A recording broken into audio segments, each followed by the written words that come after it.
On a cool late October morning, the ancient forests that surround the misty yet crystal clear Cypress Lake on the Bruce Peninsula will soon be illuminated with their full fall colors over the backdrop of this shoulder season's unpredictable weather.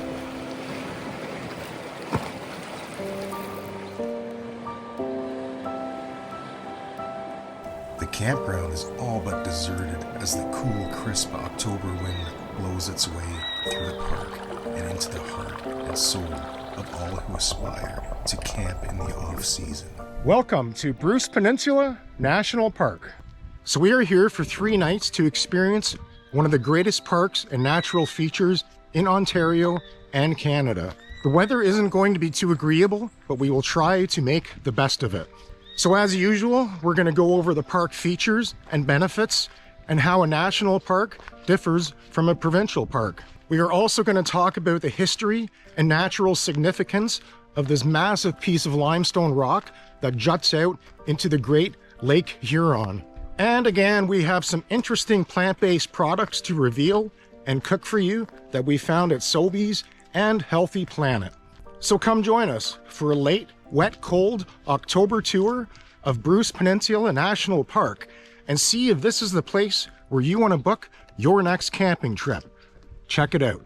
Bruce Peninsula National Park is located approximately 290 kilometers from Toronto and is one of the most unique pieces of land that you will find in Ontario.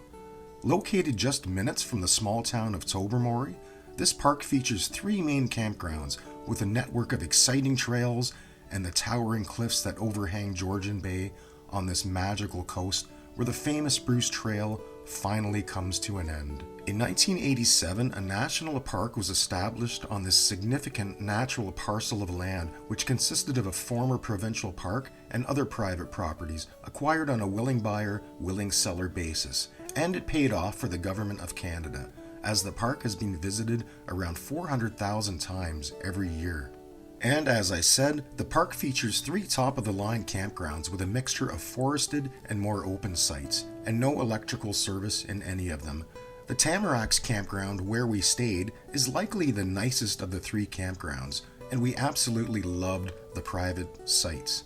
The Birch's campground next door is conveniently located close to what they call the main hub, which is the center featuring showers, fully accessible bathrooms, a movie viewing amphitheater, a playground, and essentially a gathering area.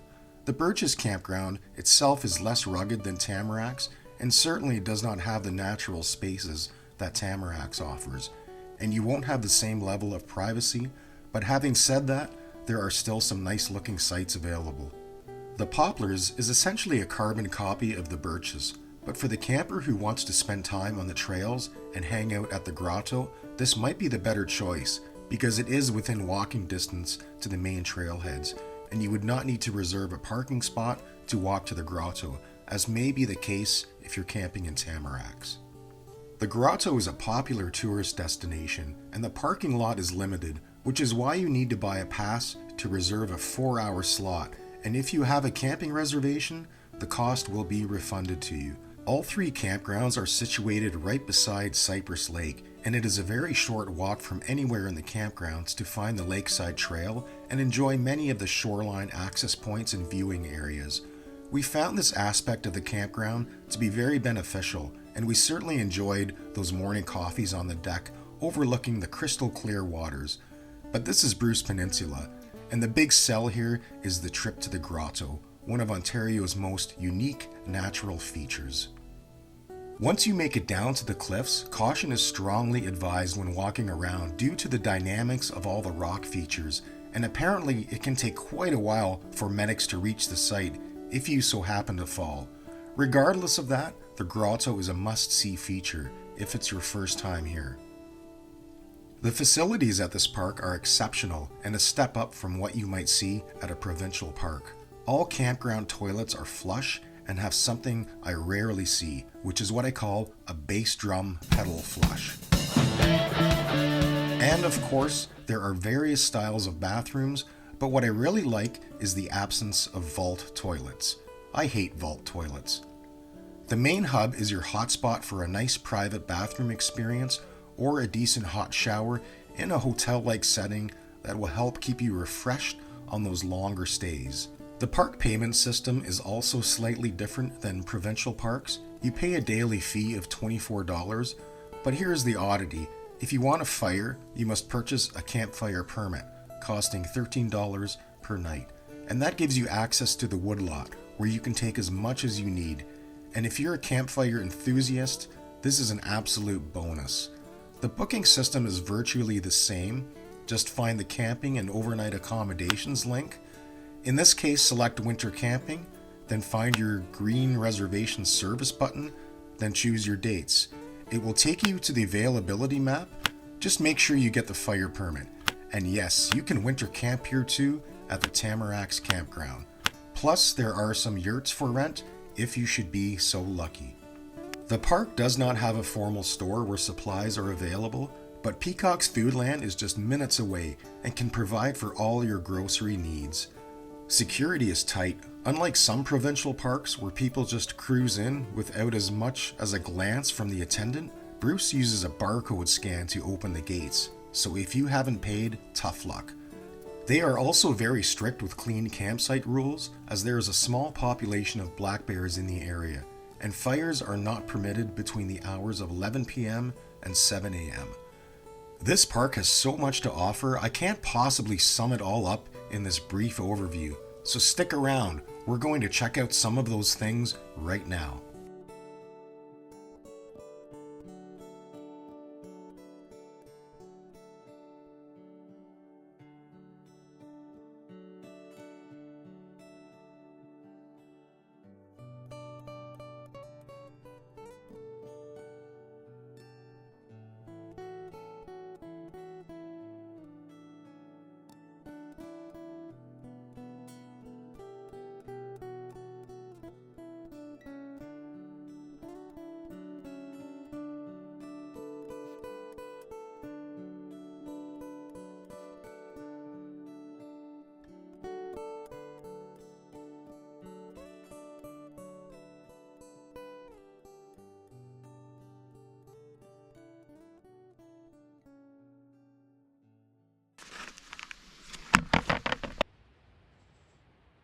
And we made it to Bruce Peninsula National Park.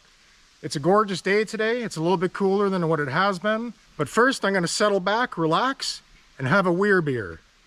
Only 3.9% alcohol, but I think coming from Mike Weir, he probably wanted to concentrate on his golf game. Like the Blue Jays are going to concentrate tonight on their game. Go Jays. Anyways, if Mike Weir can win the Masters, then the Jays can win the World Series, which they already did about 30 years ago. So let's have a Weir beer and see what happens at Bruce Peninsula National Park. Stay with us. So we decided to invest in a massive 20 by 40 tarp because we are expecting some steady rain over the next couple of days, and we wanted to make sure our ability to cook and have a fire was not going to be interrupted. And if our camping videos pique your interest, please don't hesitate to subscribe and join our adventures across Ontario and beyond. Most people say I waste my time doing this. Help me prove them wrong. Okay guys, so we are semi set up here. So we booked a parking lot appointment for the Grotto because it's a very busy place. Probably not this time of year, but in the summer they see a lot of visitors. So stay tuned for the Grotto, then we're coming back here and we're gonna eat. Because it is late October, the sun is going down in a hurry, so we plan to set up quickly, then get down to the Grotto before the unpredictable pre-winter weather rolls in. It's a short drive to the main parking lot of the Grotto, and the place is very tame this time of year, so if you aren't a big fan of massive crowds, hot weather, and mosquitoes, you might be a candidate for a fall camper. The hike to the first viewing area, Indian Head Cove, is a 2-kilometer round trip and a very enjoyable hike to say the least. The trail has plenty of room, but bicycles are not permitted on this trail and they are not listed as a park activity. And everyone, I do my best to research these parks and provide you with accurate information, but sometimes I get it wrong. If I do, please let me know and I'll make a correction in the description. Now, let's get back to our walk. There are many excellent viewing areas along the journey, including a walk along the north end and drainage point of Cypress Lake, and the opportunity to access the small adjacent lake that is teeming with waterfowl and other native wildlife that thrive in the park.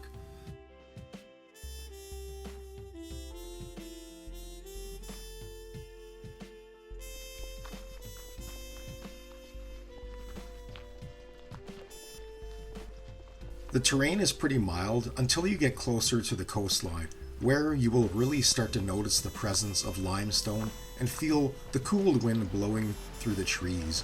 After a semi-long hike to the destination, it's very important that you be mindful of where you are walking. Ankle injuries are quite common here, and if you're up there in age, they can take a while to heal.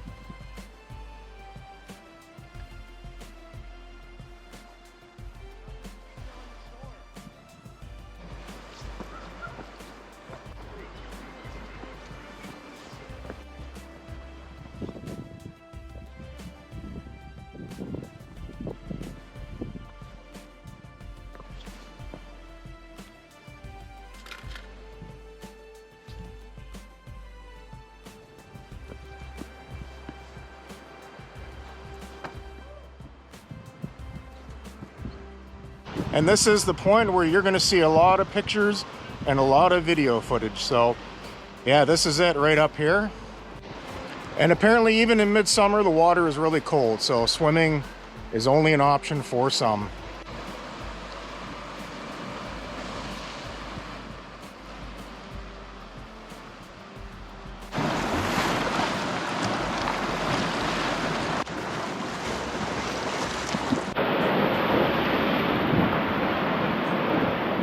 All right, guys, so we are almost back on our way from the grotto.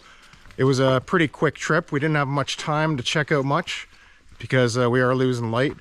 So by the time we get back to the campsite, it might be pretty dark, but we'll see. We'll get some light going and gonna have some dinner. So stay tuned, there's more to come.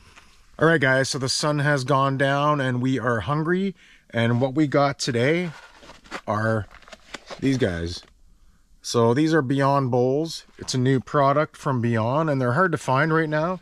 We managed to get them at Sobeys. Normally microwavable, but we're gonna have to do this on the Coleman stove and just heat it up in the frying pan and put it back in the bowl.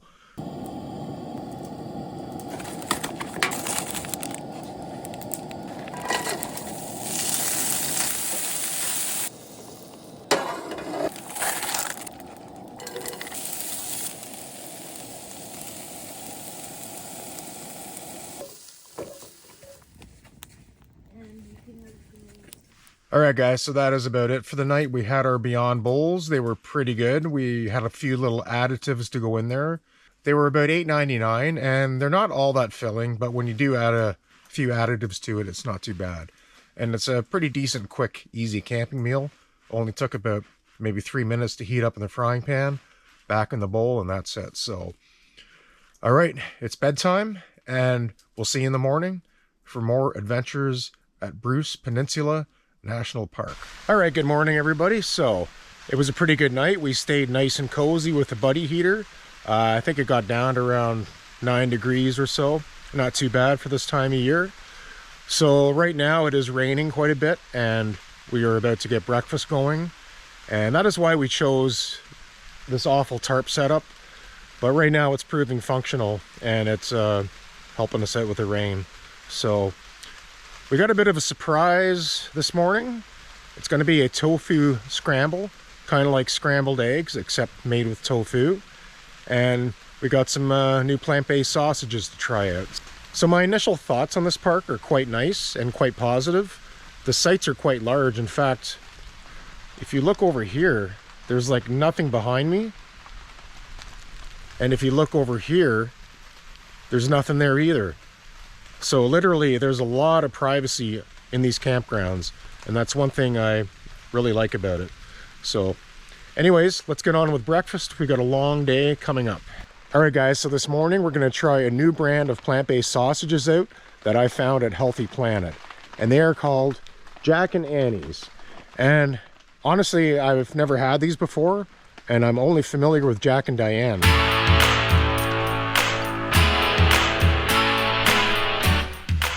So let's give these a go and see what they taste like.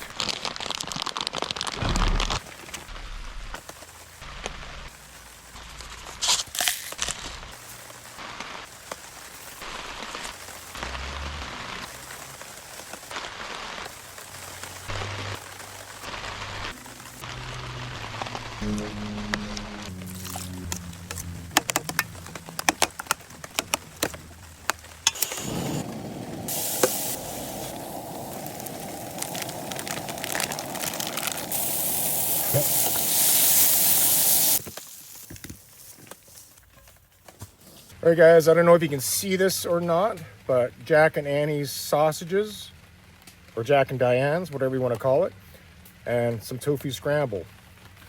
So the sausages are pretty tiny,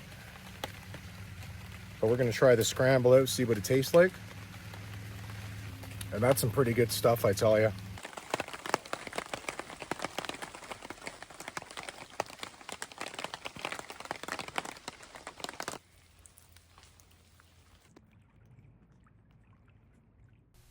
After the rain had passed, we headed out on a must-see Bruce Peninsula National Park side offering, and that is Singing Sands Beach.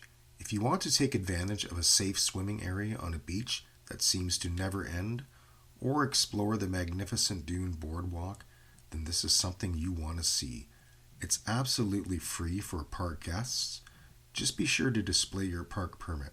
Otherwise, it's $30 a pop to park. For this time of year, the place was deserted when we were there, but the summer heat brings a wave of tourists that descend upon the small number of amenities the area has to offer, and Singing Sands is one of them. With its pure, cool waters and endless transition to the deep, this is a unique and significant landmark that can be enjoyed by everyone. All right guys, so things are pretty chill now. It's kind of mid-afternoon, and we did take a trip down to the Singing Sands Beach, which is part of the package deal when you come to Bruce Peninsula National Park. Otherwise, when you go there, it's about a $30 parking fee. But when you're camping here, it's absolutely free. You just need your pass. So yeah, we went to Singing Sands. The water's a bit low this year, so it did take quite a while to get out there. And of course it's fall, so it's, you know, pretty windy and cold. Yeah, Singing Sands, all part of the package. I definitely recommend you go check it out. It's a pretty neat beach, and I do want to check it out in the summer sometime and see if maybe we can get out there. Apparently you can walk, you know, like almost a mile and not even get up to your hips. So yeah, we'll check that out sometime. Let me know in the comments if you've done that and how it was. So our tarp is looking okay right now. And like I say,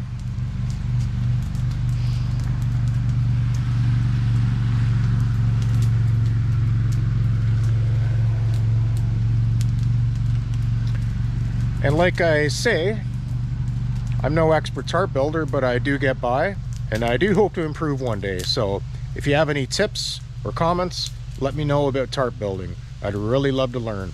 So anyways, we got our fire going here, mid-afternoon fire. It is quite cold. So it is going to be a simple lunch, just a kale and lentil soup. Just add about 6 cups of water, let it boil, simmer for about 20 minutes, and she's all ready.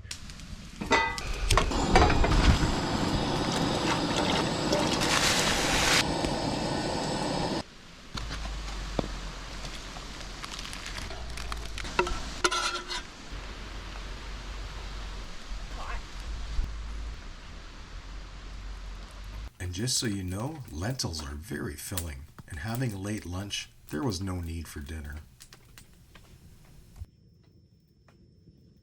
All right, good morning everybody. So it is day 3 here at Bruce Peninsula National Park, and it was quite a rainy night, but looks like the weather is picking up nicely today again, and we're gonna hopefully do a few more things, check out a few more things.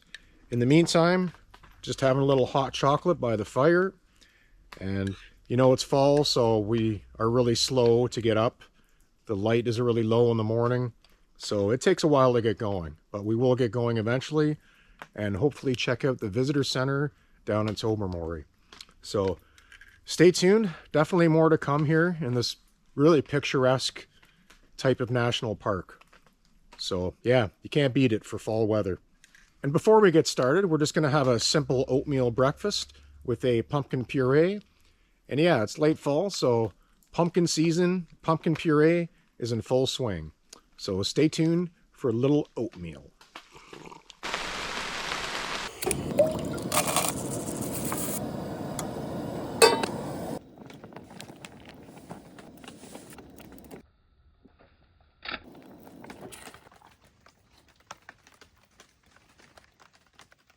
All right, guys, so that's our oatmeal with a little twist, a little pumpkin twist. Some marshmallows, too, for a little sweetness. And I tell you can't beat oatmeal for a morning meal. Lots of protein, lots of fiber, and it gets you going for the day. Which is what we're going to do in a few minutes after we're done this oatmeal. We're going to head out, check out a little Tobermory and the visitor center, and see what else we have left for the day. So stay tuned. There's a lot more to come. The visitor center is another must-see stop, again located outside the park, just a few minutes away. The main feature here is the lookout tower. Prepare yourself. It looks tame, but if you're not in shape, you're going to feel your legs at the top. But once you get there, it's a fantastic view of the whole peninsula and definitely worth a few photos. The tourist center and museum are quite nice, with a cozy lounge area in the lobby. You can tour the museum and explore the history of the Fathom 5 Marine Park and the importance that this region plays in shaping the historical foundations of Ontario and its unique communities. Learning about the historical stories and achievements across the province is another reason for camping in Ontario and exploring our province. The center also features a network of trails that serve as part of the endpoint of the famous Bruce Trail. We decided to take a small hike to the lookout at Little Dunk Bay, about a 20-minute walk and well worth it. There is a nice lookout for photos, and if you do venture down to the shore, you can experience some of the clearest waters you'll ever see. All right, guys, and that was the, what's it called? Little Dunk Bay?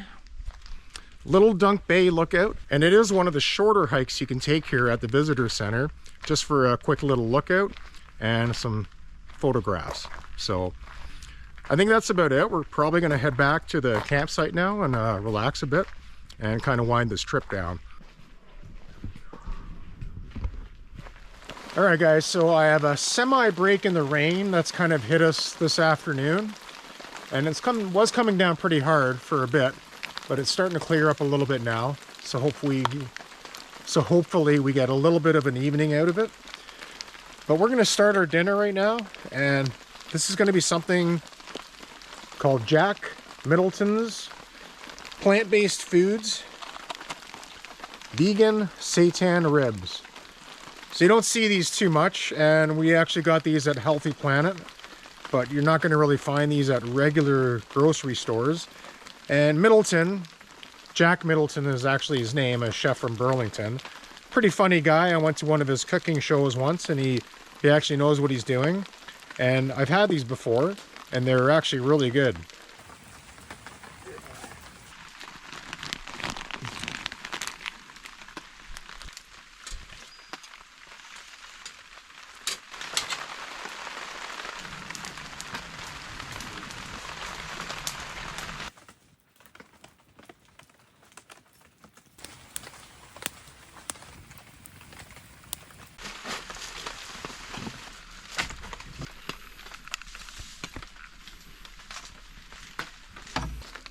All right, pardon me while I wipe the smoke out of my eyes.